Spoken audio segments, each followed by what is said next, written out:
live stream on already and we're recording because last year we had the most amazing Black poetry at the open mic and we want to make sure we get it all. And I'm going to write down everyone's names and who they've read, and we're going to put that in the newsletter next week so you can look up the poets and you can read more about them. So tonight, all Black poetry, your favorite Black poet. If you're a Black poet, of course, you can read, but otherwise we're reading Black poets.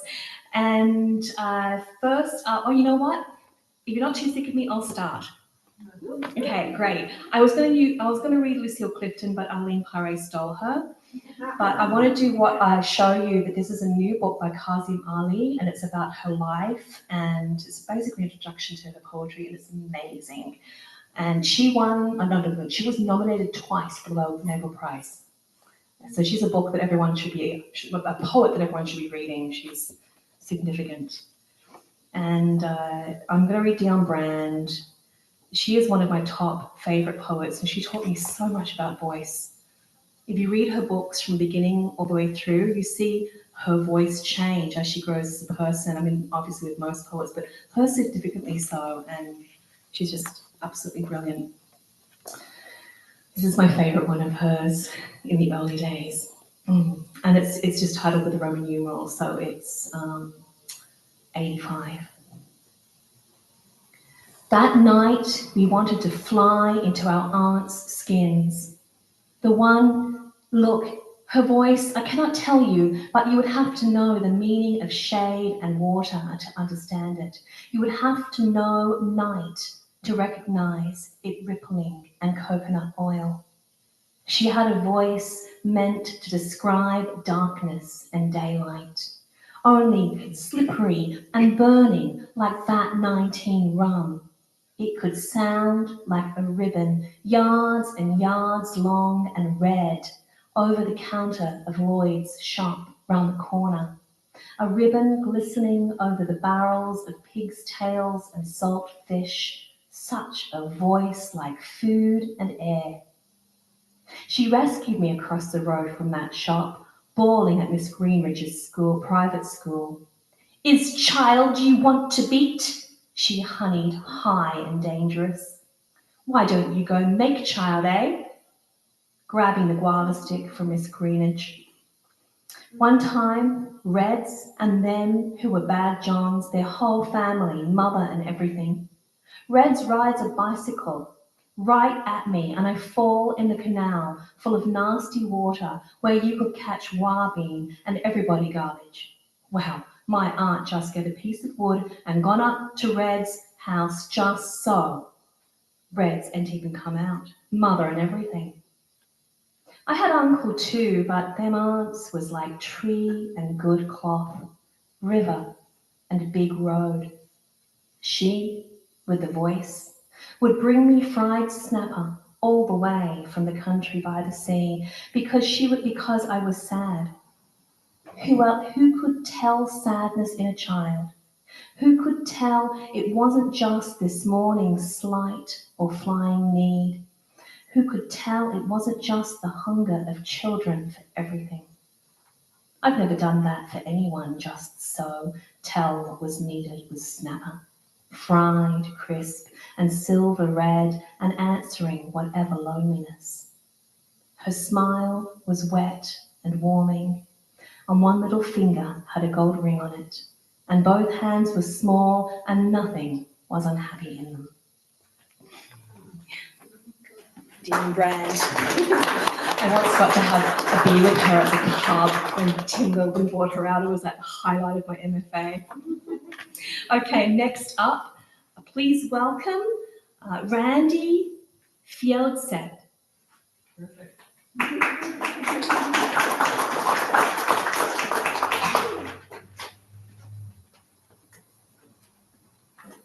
Hello, everybody. So funny to be on this end of the mic. I'm usually just sitting here saying nothing.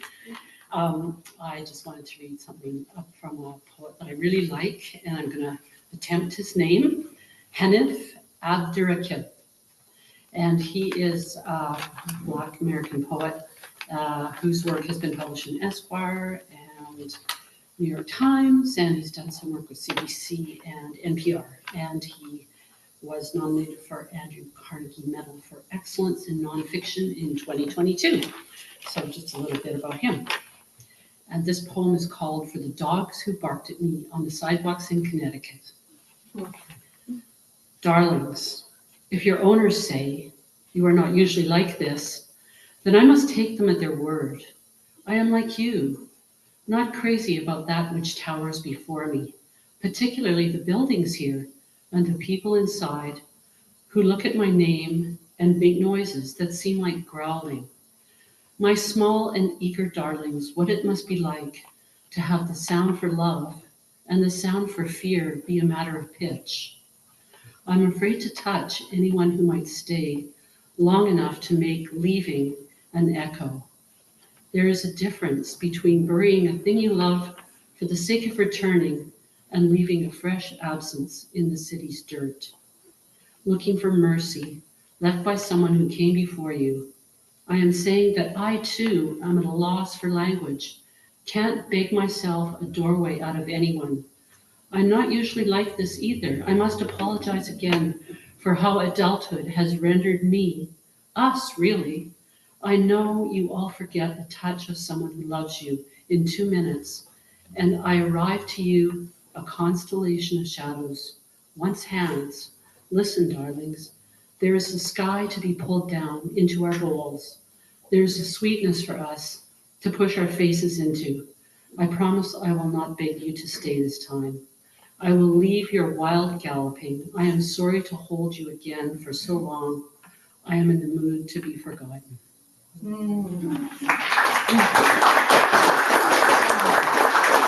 That was fantastic. I definitely will look him up. That was incredible.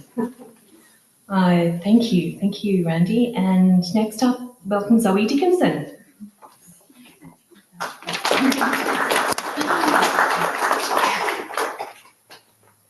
So I was going to read Tolu Oloruntoba, but then I changed my mind, and I'm going to read Chantal Gibson instead. And this poem is from her book Withholding, which she came and read here from I guess a couple of years ago, and it was really wonderful.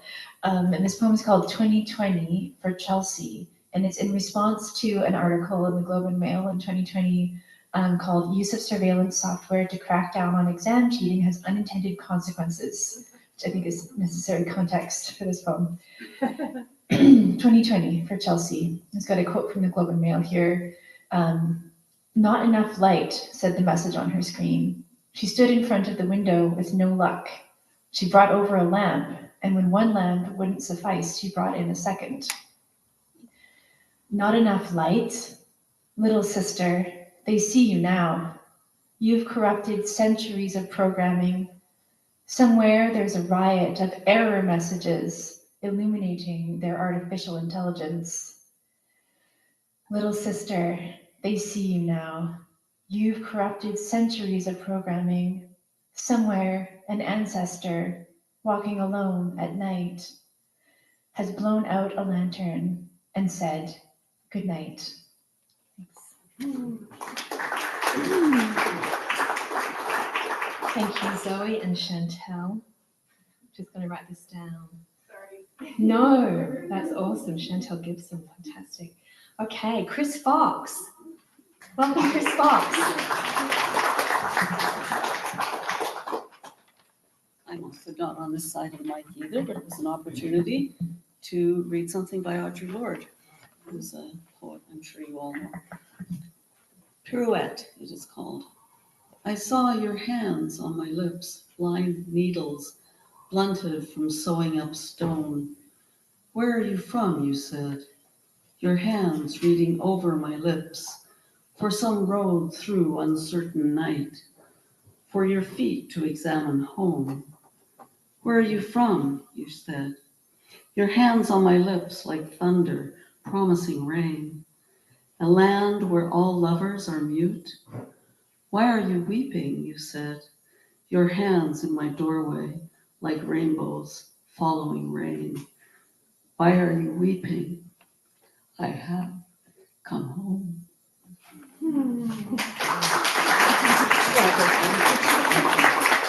Oh, thank you, Chris. Thank you, Audre Lorde. Next, let's welcome Arlene Perret. Here she is.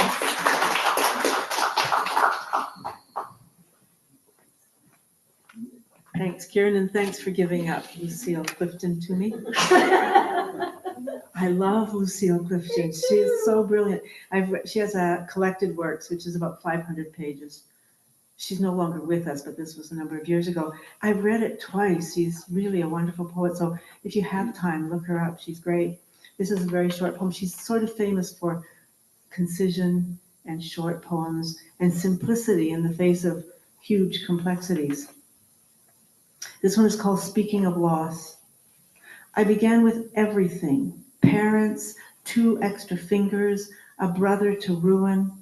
I was a rich girl with no money in a red dress.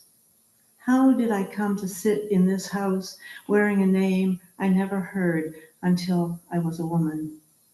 Someone has stolen my parents and hidden my brother. My extra fingers are cut away. I am left with plain hands and nothing to give you but poems. Thank you. I have to confess that the reason I even know about Lucille is because of Arlene. Next, please welcome Pamela Porter.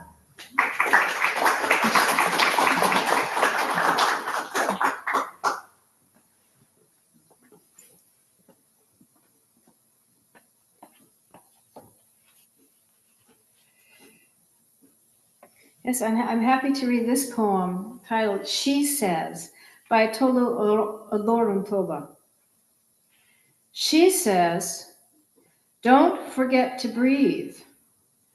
I grunt through the bull run of my inner ribs, my lungs a muslin sheath of drum, stagger off the panic bus pulled over, my night a drunk tank.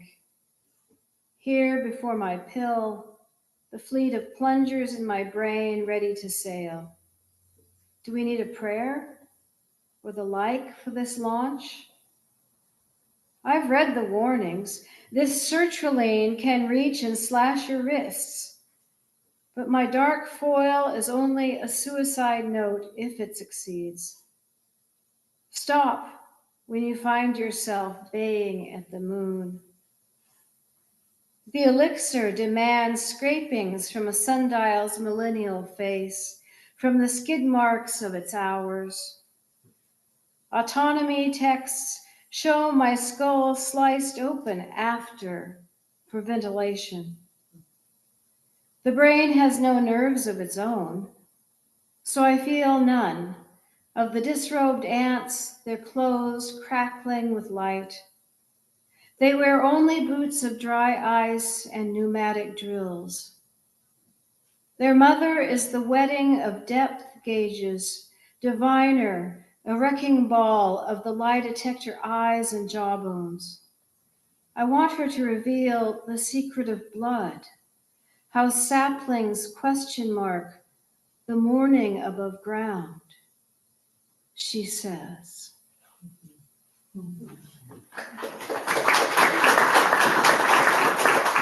Wow, thank you, Pamela. Tolu Oloruntoba. I'm saying that wrong.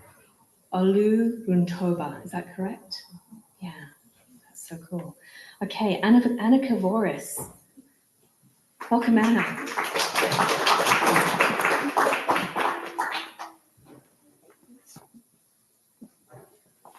Hi, I'm going to read a poem from The Seventh Town of Ghosts by Faith Arkwell, titled Quiet Time. I like 2 places, the nightclub and movie theater. People gather full and without the expectation to talk. I work through the times where the night tries to eat itself. I love the night even when it's bright out. I call this silence. All power to the people, to the bump and grind, to my partner's laugh at a good joke in the middle of the film. All power to those who belong to the fury of togetherness, which cradles everyone. I have considered the earthworm, and that I am a part of the dirt stuck to the earthworm, swooped up into the mouth of a bird, and that disappears again and again and again and once more, And for millions of years, an earthworm still has no interest in teeth and all the interest in carrying 5 hearts. I am so obsessed with proving this. We are a single potato growing out from another potato, held together by a flower at the stem. If I give up on this, I give up on it all. Thank you.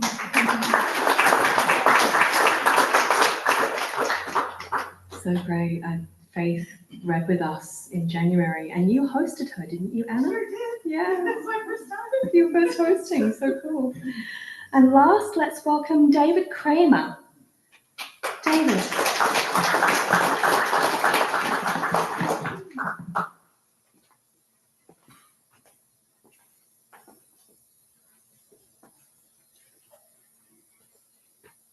Well, thank you very much. This is my first introduction to the organization of poetry, and I'm so happy to be here. I'm going to be reading a poem, a very short poem, called Dream Deferred, by a very powerful Black poet, Langston Hughes. And in a way, to this poem, I owe my life. Because when I was about 17, 18 years old, I was going to a college in St. Paul, Minnesota. And I had just learned in the beginning of my second year of college how to bend the notes on a harmonica. And I somehow ended up being able to play the harmonica with a 100-voice drama chorus, reading aloud together poetry and stories. And one of the highlights of the whole performances that they did for the next couple of years was Dream Deferred by Langston Hughes. And I was playing harmonica to a beautiful Black woman, young woman named Shelley Mitchell, jazz dancer. And since then, I mean, I became a musician and everything else after that. Dream deferred. What happens to a dream deferred? Does it dry up like a raisin in the sun? Or fester like a sore and then run? Does it stink like rotten meat? Or crust and sugar over like a syrupy sweet? Maybe it just sags like a heavy load. Or does it explode?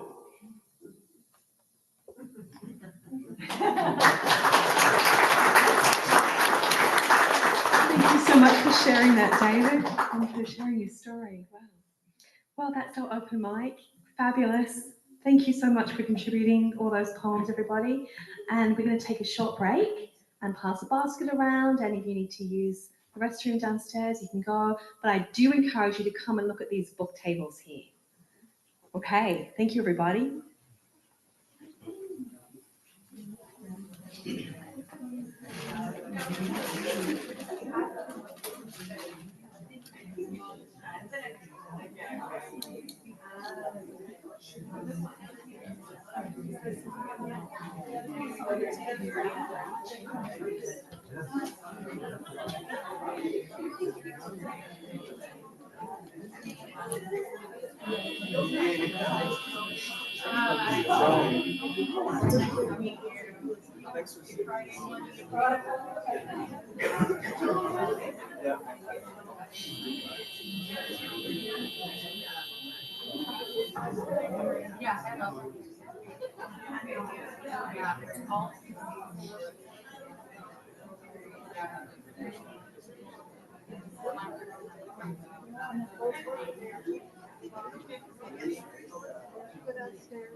I started at 7:30.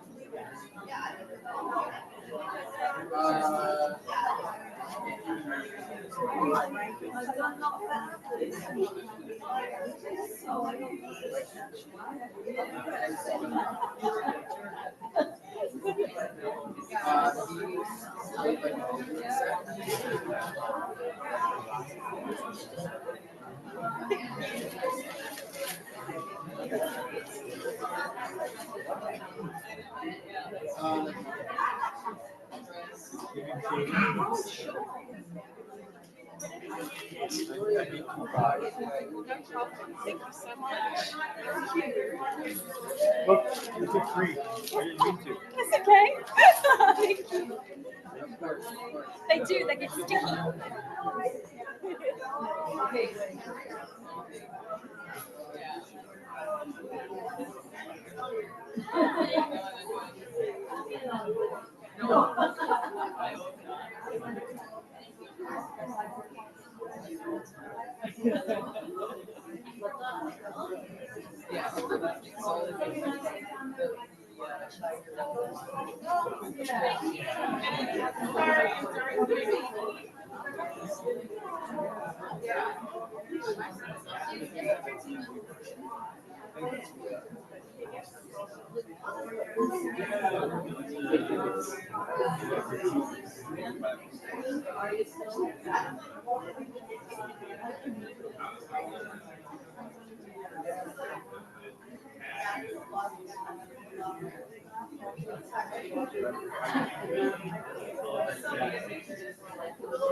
How about wood?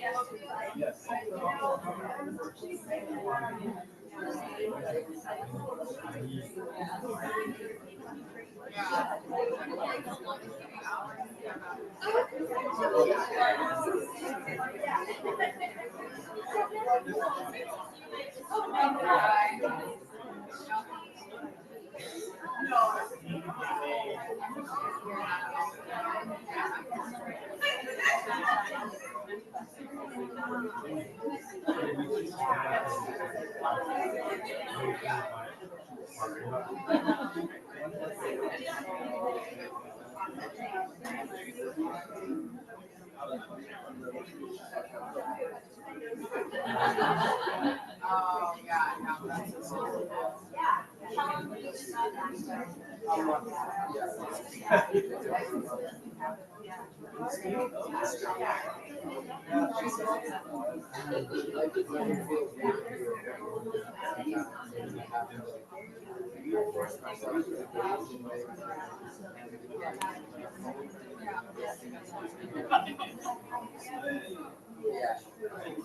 No, yeah, it's good.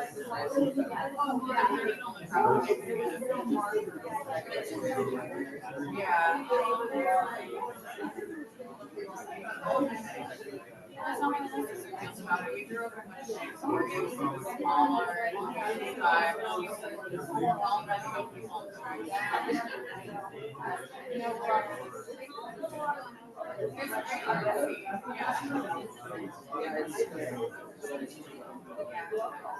I didn't realize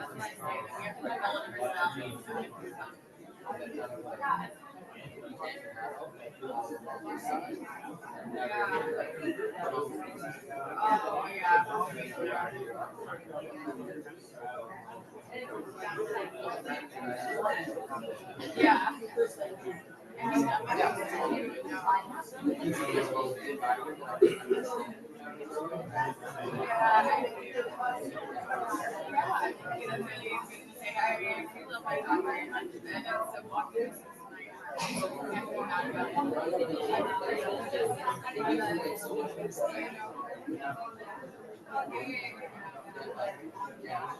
It's easy to not understand.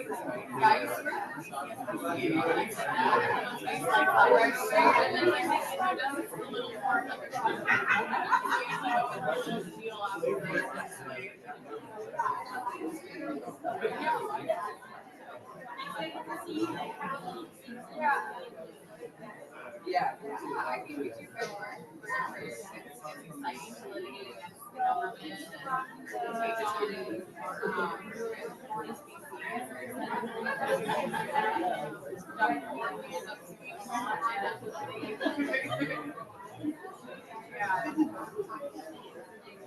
well, we're nationwide, I think,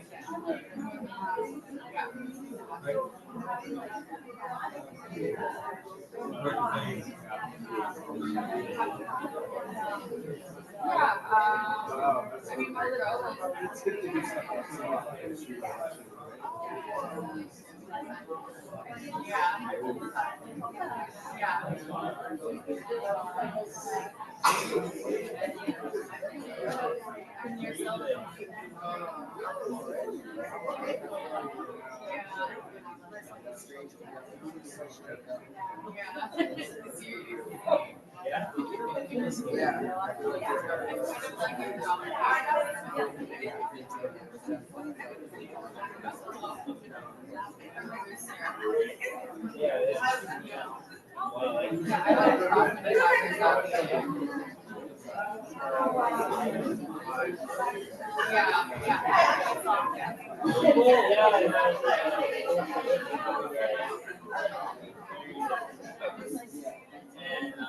about one this Sunday, opening up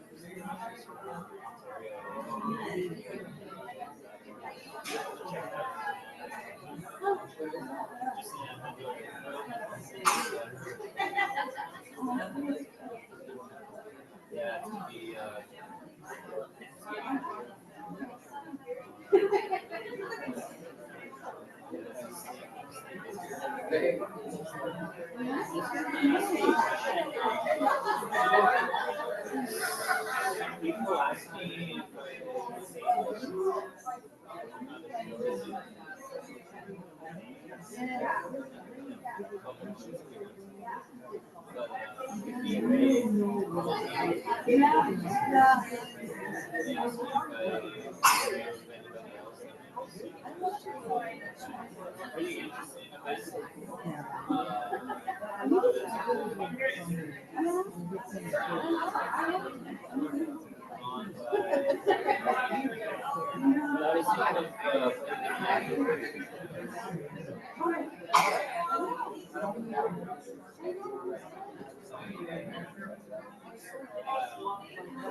Exactly. No, I've been able to.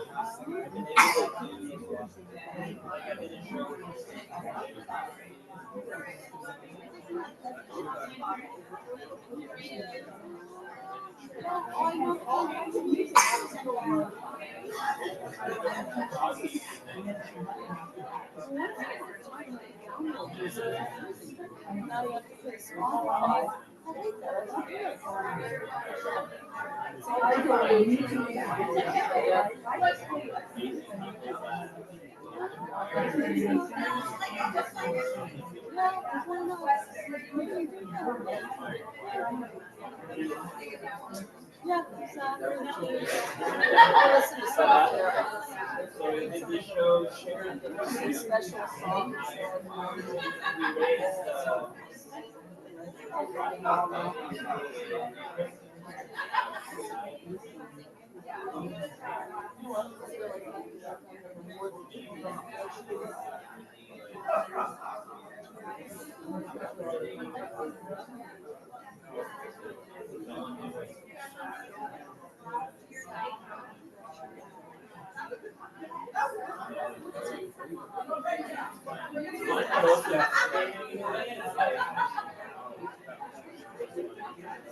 Okay, everybody, 30-second warning. The lights are flashing in the opera company, you know, they're going black. And... And probably has the stairs.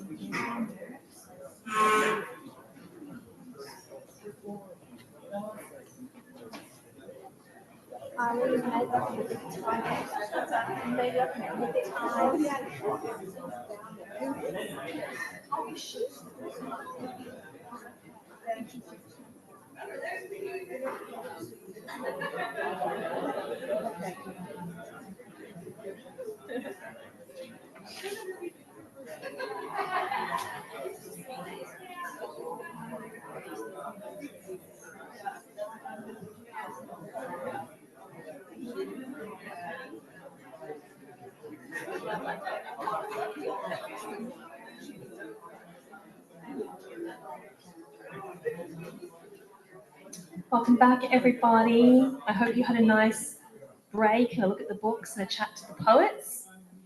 Can you all hear me? Okay. Before I introduce the first poet, please remember that we are inviting both our live and our live streamed audiences to write response poetry this season to the poetry that you hear. And we've got an anthology that has a publisher now. I'm not allowed to say yet, it's like we're still in contracts, but we're going to have a publisher, a really good literary press, and the anthology will include your poetry. So you need to write in response to Wade and William and everybody else in the season. You can write in response to the work tonight or any of their work, and send us your poems. And when I say us, I'm talking me and Zoe Dickinson. We're editing the anthology. So we are also excited to announce that Laurie Nelson Glenn will be offering a poetry masterclass on April 5th. And she is an amazing Métis poet, and I believe we still have 1 spot left or 2 spots left. Yeah, I think, anyway, it's on Eventbrite and it's on our website. Okay, so I'm going to introduce J. William Ngenda. Very grateful that you came and read for us, still coming to read for us tonight. William is a Canadian Liberian poet who has spent the last 8 years adjusting to the colder side of his heritage. Much of his work looks at contrasts within the intrinsic paradoxes of living. His first book is Battledancer. And your second book is Battledancer. What's your first book called again? Sorrow Tree. Sorrow Tree. Isn't that a beautiful name? So he has two books here for sale. And he's working on a third one called Pantheon. So please, everybody, welcome William. That's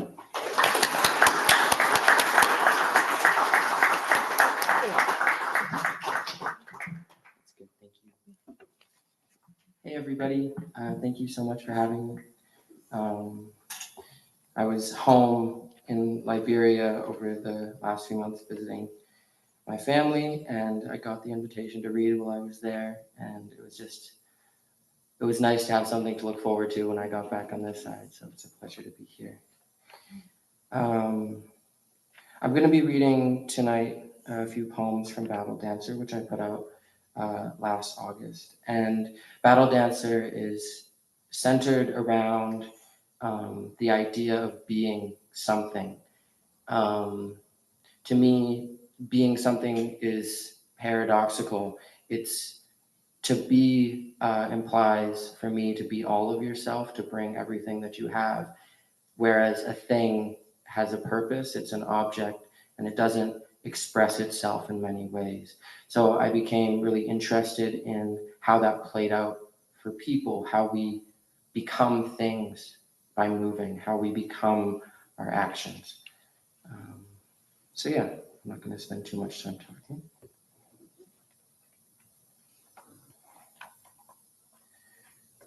Beautiful inhumanity. Strip away your very soul, machinery becomes exposed. Slick gleam of blood that keeps pistons sliding, thicker than water was. It's not yours, but neither is the motherboard. Love to watch you move, no wasted energy, don't trip on minor shit. Empathy, emissions, super wide lens, big picture vision. Smiles slotted in your lips like ammunition. Hand grips mine, white-knuckled in an instant. Reminds me of someone I knew, now I only love you. You touch me and it cuts my skin. No accidents, my flesh keeps the engines running. Shed your innocence, then cast off knowledge. Left your evil ways, then abandoned law. Wasn't quick enough. You moved faster still, lost fear with your eyes, peace with your lips, history flayed from your back, future torn out from your hips. Keep going, don't stop, love to watch you move. Keep thinking you will collapse soon, but you caught the rhythm by the throat, tore it out in rage, and now you take its place. Life's pulse without a heart, double-headed, swallowing snakes whole will they consume your soul. Sword's edge. This war lasts until the end of time, as must I, until furies make their peace, fates are cried until children's children die. If my bloodline ends before this, there will be another born who takes on the destined form, comes to love the bloodshed, war forged and battle born.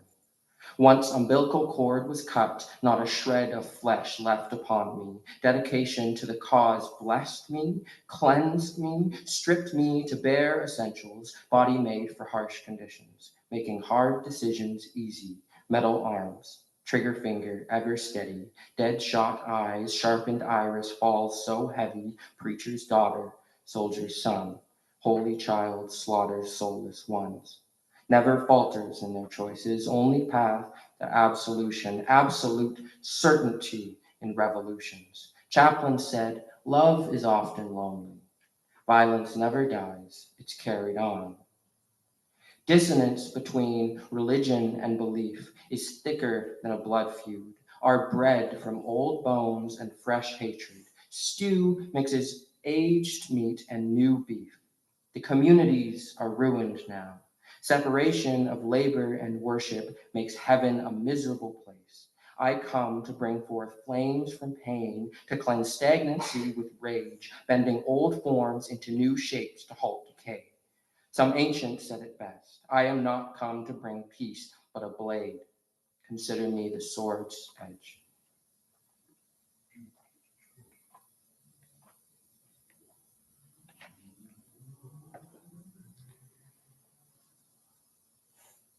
For me, the obligation that I have to my family and my wider community has always played a very important role in my life.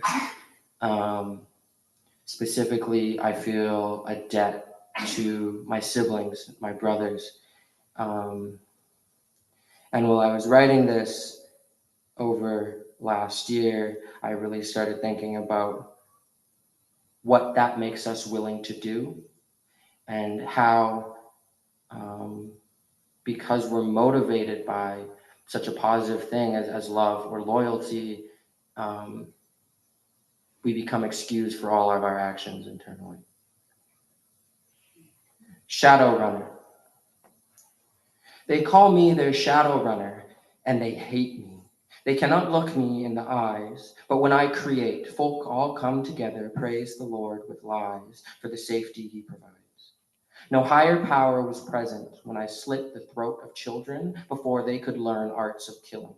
They call me a shadow runner, night stalker, hidden blade, always watcher. They tell their infants of me. Say I seek out disobedience, leave it humbled, that I'm a grim reaper, stone-faced teacher. But that one is a lie. When I come out to play at night, I'm always laughing loud. Justice may be solemn, but as the ending treatment, edge of judgment, no need to be formal. Exist as a cold form of life. Exist just holding back the night. Purpose is my people, clearly. Purpose is divine, nearly, so I must love it dearly. They call me a shadow runner and fear me. I don't have a name. I'd call myself a slave. Thankful I'm no grave digger, blaming other sins for my night terrors, well paid to cover up the truth of what we did. But shovels are so dull. I'd rather split the skulls. Death's head. Walked into the party in a death's head mask. No dreams for the future, no love of the past. No hope in a human, no love for a crowd. No reason for being, no trust in a crown. Skin stretched thin, lost faith since beginning, splinting, fracturing bones with steel rivets, tore out my eyes to cure lust. Now all I can do is steal vision and trust that you know what we're looking at. I grin when I'm scared. It is learned behavior. I taught myself to enjoy real danger. Use knives quickly. I like blood in my food. Have too much to prove. Make rare dishes in kitchen but can't taste the food when it's finished. I laugh when I hate. It's a method of training, trying to disjoint emotion from feeling. So moment is farther from actions I take, and I can blame fate for my deviations from grace. No glove tips in my games. All my knuckles are bleeding. No treasure in heaven, no blessings passed down, no freedom in pleasure, no easing off pressure, never better. Clean living got me addicted to sweeping. Strip smooth cheekbones when lips start peeling, and shatter the statue if it seems to be cracking. And a shorter one to finish up. Return my flesh. Battledancer, pray, return my flesh to me. What I need to be, not these bones, not always alone. Battledancer, cry, return our flesh to us, lost our thoughts 1,000 times to preserve our minds. Double vision, tearing open stitches, suffer living, love a vicious dog. Battledancer, remind, you are child we protected. I built walls, you sharpened edges. Give back us, so that life is more than dust and blood. Return our loves to us. Thank you.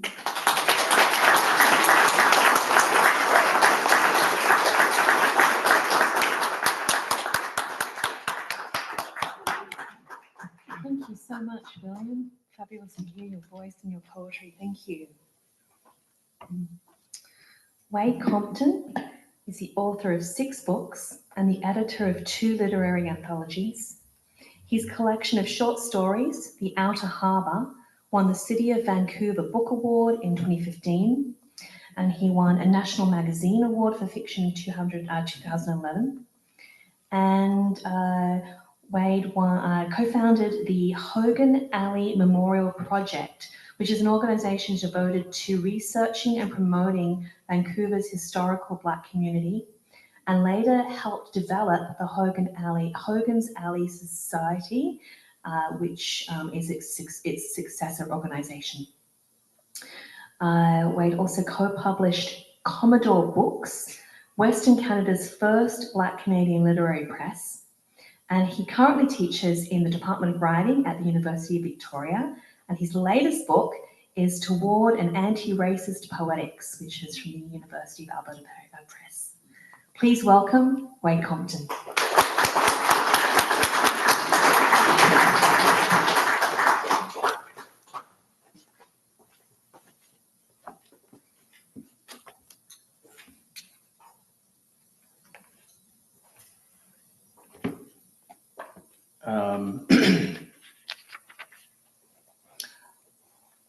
Thanks for having me here. I was born and raised in Vancouver, but I've been writing about Victoria for quite a while, about 30 years, which is weird.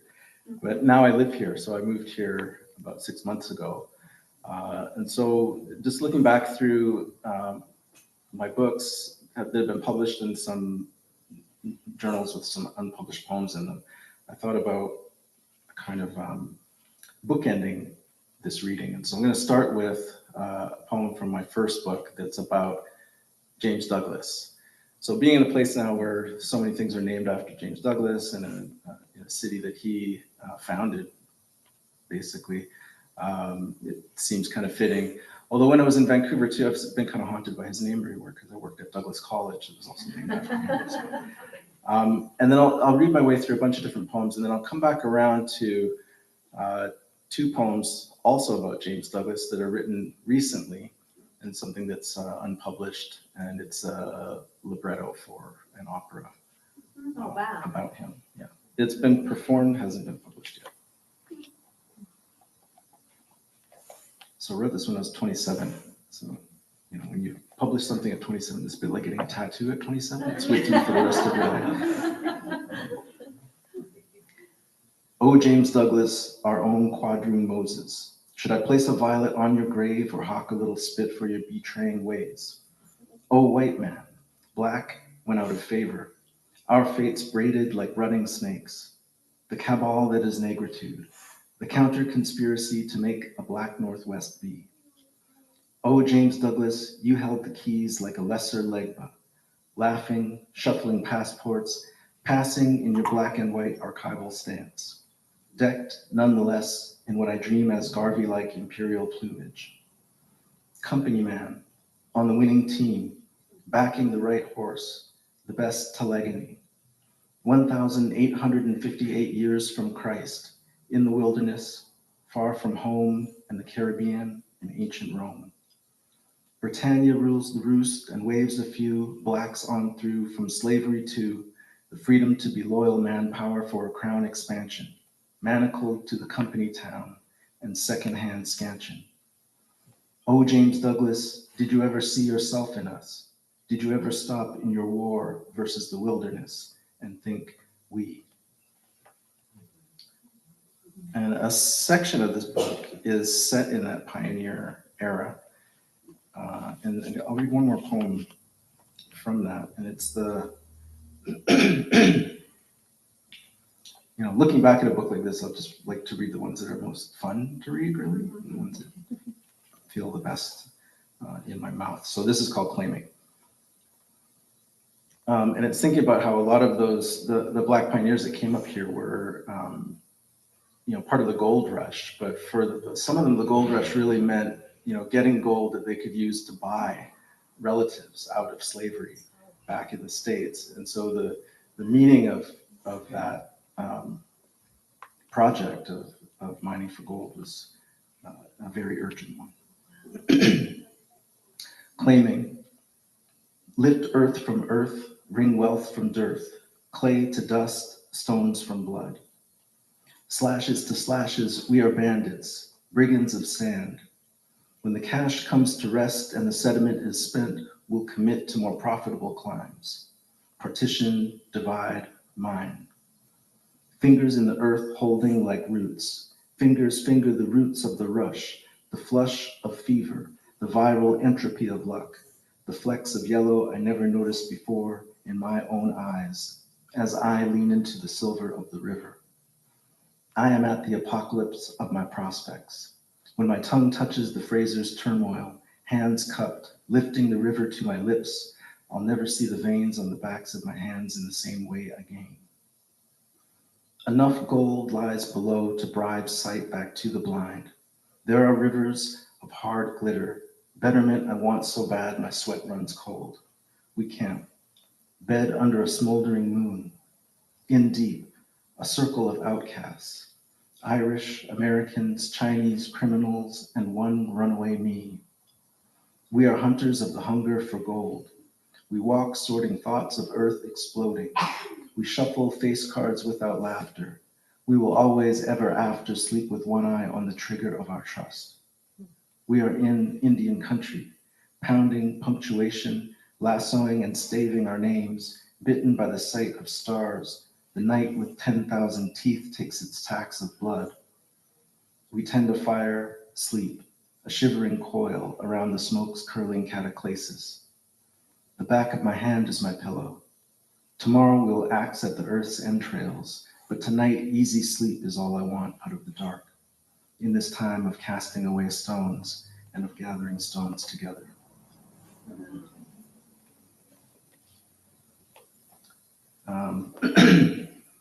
I'll read a few poems from my second book of poems, and just something to note. So when I went to pick up some copies to sell for today, I learned that it's sold out the print run. Oh, wow. Which is nice, except that it was published in 2004, so it's taken a while. It's taken a while, but it's sold out the print run. And the interesting thing about it is that so there's a sound component to it. So there's a part of the book that's I read, and I wanted people to be able to hear it. There was a performance project that I did, and so there's an audio component to it that I did with Trevor Thompson, musician Trevor Thompson, does beats to me reading some of the poems. And in 2004, the technology that we had for doing that was a CD. So each book comes with a CD. Oh, that's so cool. And so now, we talked about reprinting it and what we would do, and I think it'll probably be a QR code, right? Yeah. So these will now become different from any subsequent copy that are printed. So if you have a CD player, which I don't have even, right? So then you could hear it.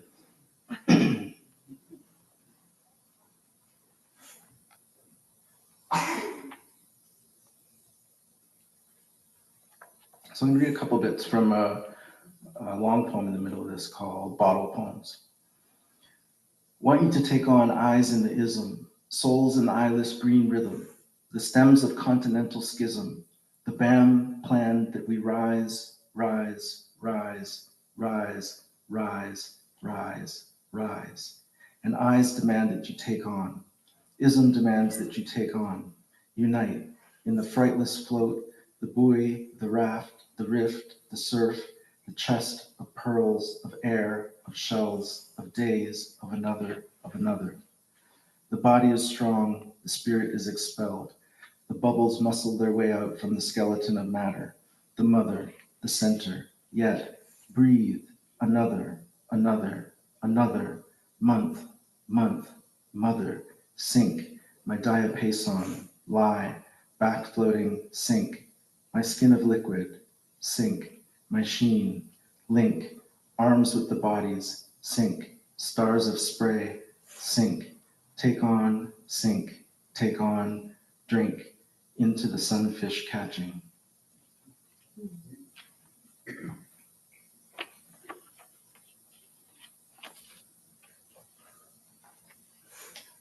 Rain barrel blues, cut by the rain, barrel, shining pretty, cut by the rain, barrel, shining lone, cup in the sun, tin, shining long, cup gone pale, shining, the barrel upon.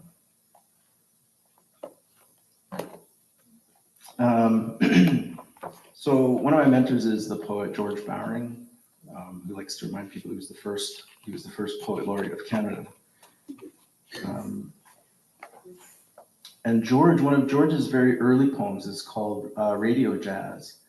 And so, I was reading his poems when I was in high school and read that poem, and then later took classes with him when I was at SFU doing an English degree.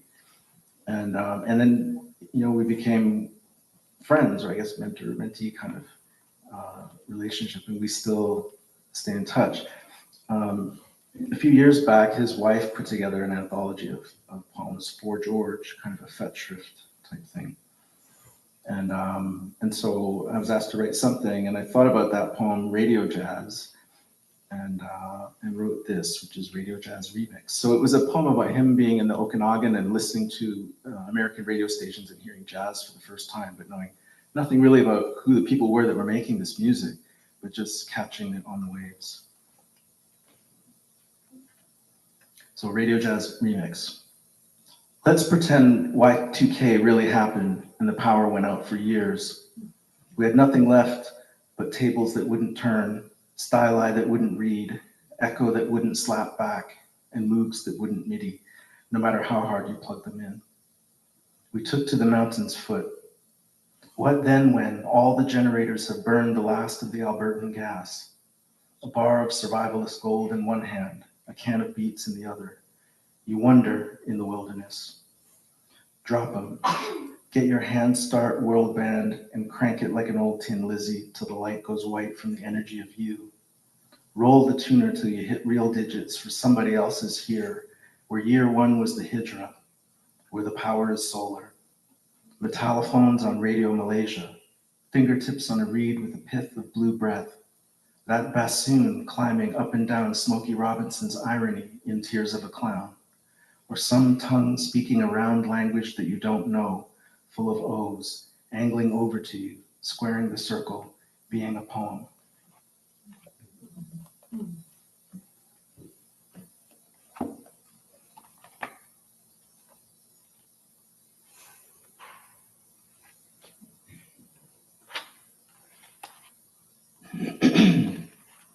And a couple unpublished things.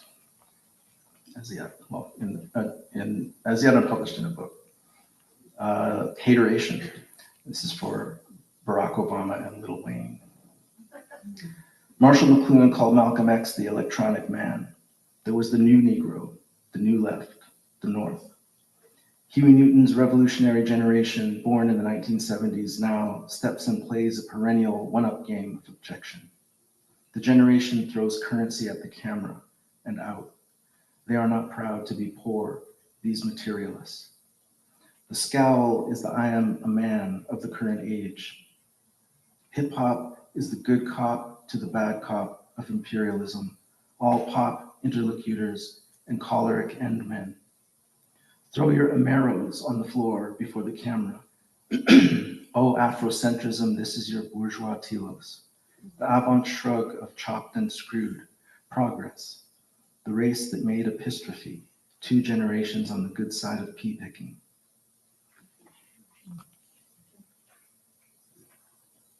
Loxodromic. And this is for Marianne Nicholson and Ian Skid, 2 artists. A voice is a box of reaping, a dream, a dicotyledon of speaking. Unlocking makes purchase by re-revealing submarine cables, colored keening, sun krakens reeling, roll and roll out a whole cracking Occident. From the moon's floor to the bite of thinking, from the seeding descent to the shell of telegraphy, of Valentia Island to Trinity Bay, of a breathless expression, a last westless east, a leached, hearless list, for this low, slow perch of hiss, as though through the throats of a dole of punctuating rock doves.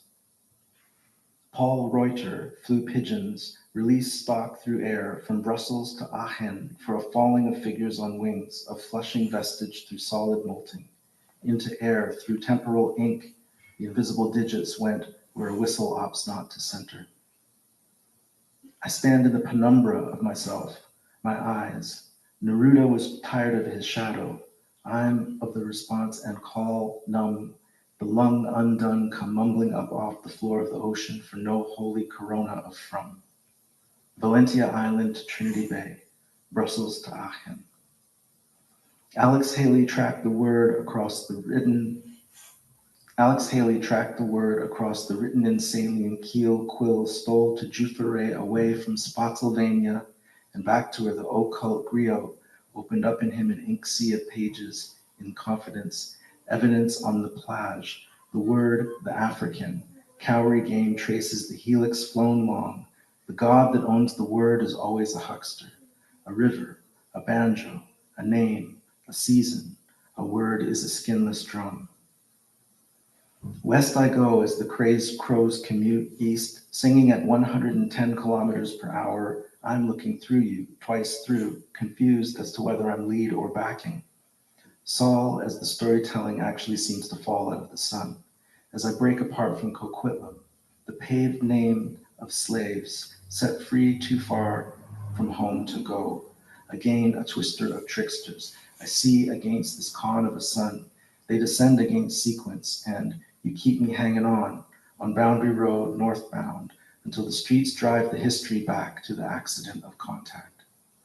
Shotgun to Manhattan from Montreal, I read the road map that she drove, and all I could see was lyrical time in the box lines flying. I try to tell my students, you can write really interesting things about very boring experiences, and that poem is partly about commuting, really. It's commuting from one place to another in different ways.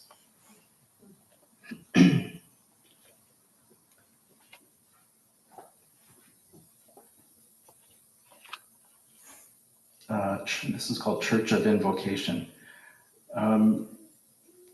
This is, I mentioned George Bowering and George, and George is kind of like my mentor, but like the mentors above George's age were people like Warren Tallman and Jack Spicer in that era of West Coast avant-garde folks. And Jack Spicer, who was kind of the lead figure in the California Renaissance,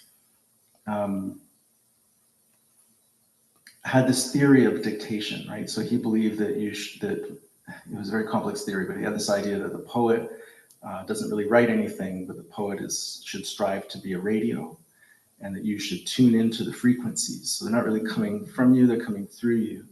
But the frequencies that you're trying to tune into are the frequencies of the Martians, right? So the radio frequencies of the Martians. And he used this metaphor, I think, as a way of saying to get outside yourself and sort of have something come through without being sort of moving your ego out of the way, so something could come through from beyond you. So from, whether it's a spiritual thing or it's a kind of the universal consciousness or whatever. And so he advocated not revising. Now, as a creative writing instructor, I do not advise you not to revise. Like, you must revise. Like, that's how writing gets done, is through revision, I would argue, very sternly. And everything I've written that's any good is revised. Everything I've written so far has had a draft and then revisions upon revisions. So not a Spicerian myself. But he had this idea of the dictated poem, that you could receive this poem and it would just come out. And George didn't really believe in this either, but it is a method.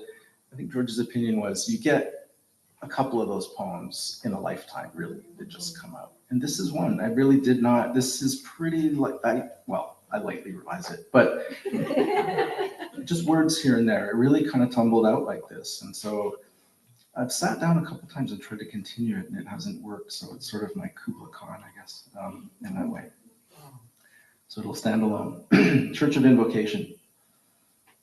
The life expectancy of mulatto males born in Canada in the 1970s. The German international student's transhumeral arm amputation makes him know what it's like to be Black, he says. One poem for every document identifying me by race during the course of my life. Seeing ships in the Strait of Georgia wears a groove in your cerebral cortex. A camera dollying through a video for a black metal cover of a Smokey Robinson composition. When the tsunami comes, downtown Vancouver will become an island, a secession, a micronation, a spacecraft. Anti-racist carbon offset. In the 1990s, Kurt Cobain made melodic punk, but when he killed himself, no frizzen, just burdened embarrassment. The blaze of 100,000 searchlights looking for drowning migrants in the Strait of Juan de Fuca. Everything I do it for El Hedi Ben Salem Mubarak Mohammed Mustafa. The tour guide's reference to her secret society as we eat the national scenery. A tunnel runs beneath the sidewalk, beneath the periwinkle glass bricks, beneath the where are you from? The USSR of my dreams and an ICBM of mixed DNA. My eyes change color when I see paper boats made out of plastic, actually. The gold crowns on my molars, the yellow sunset, transcendent particulates. I read that poem recently somewhere, and I like it. That's one of the, one of the poems I like in particular, but I don't feel like I completely, like I said, I'm not sure where that came from. And it was Shazia Hafiz Ramji who was there listening to it, and she said, that poem is really angry. And I'm like, that's it. That's what it was. That was the feeling. It's a kind of ironically raging poem. So maybe I just have to wait until in that frame of mind again. See if the Martians give me another one. So coming back around to Douglas. So this is from the libretto to this opera called James Douglas. And so maybe you can kind of see the difference between me writing at 27 and me writing now, thinking about this figure. And I think the difference maybe for me is in this opera and in these two poems. So these aren't songs, these are kind of spoken word parts of opera. Just thinking about where he came from and what it must have been like to have been, a mixed kid, and basically his Scottish father claimed him when he kind of realized he was light-skinned enough to be taken to Scotland and to be educated, and then left his mother and grandmother at age 9 and never saw them again. Right? He never went back to Guyana for the rest of his life, and then eventually sort of worked his way up to the Hudson's Bay Company, ended up here. Just a very strange odyssey, and one of us whose life was entirely determined by race. So these are both in his voice. What worth is there in the memory of a landscape you'll never see again? A flora that will creep through your fetid dreams if you let it. What's it worth being colored or Guyanese? What's the cost of a shrug that says your tongue is a jungle of distance from legitimacy? Where's the value in recalling a mother's 9 years long embrace if you were born into love laced together in a rumor of outside? What's the use of that never-ending naval blockade called race, or remembering a mother's face you left on a dock at 9 in Demerara and never saw again? What's the rate of exchange in trading a horizon for a name for a nation, a cut rate blazoned for a hostile navigation that will take you everywhere in the hemisphere, but back to the arms that were the last to hold you aloft like the birth of a world? I had half a name to trade on, a collection of shadows for kin, a father who grudgingly claimed and eventually took me in. And what sort of where was it for me in Glasgow, Lanark, Dundee, half mulatto and craving mango in sun-starved Aberdeen? Inside the white brogue spoken by lasses to lash all 4/4 of me to that Scottish gloam. Then 15 years old, and on yet another ship, burning water toward another dream called Quebec, indentured. My father traded me to the company for 6 years of fort life to make a new world of me, again. Never was I ever nearer to being a slave than then, riding the ledger, counting pelts for the factor. I met and married Amelia, another type of interbred wanderer, Cree and white in this empire of extraction. We knew each other outside their claims of legitimacy and the pretense of purity. And how I came to love the trade is clear. A clerk it made of me, of a new kind of number, my tallied head full of natural skill, counting surfaces for spoils. Oh, I knew halves, quarters, hides, faces, balances, ratios, races. Race is mathematics made drunk, black magic, happenstance, bunk. Black am I, yet white enough to bluntly account of it. But believe me when I say I grew up knowing numerals like the back of my hand. So in this new Northwest, I counted the skins of beavers, mink, otters, others, entered them on the line for lucre, here where being in the black half subtracted me from race itself. These pelts were wealth, and money mattered most. And that margin in a ledger on the edge of an empire is what I learned could buy me out. Thank you.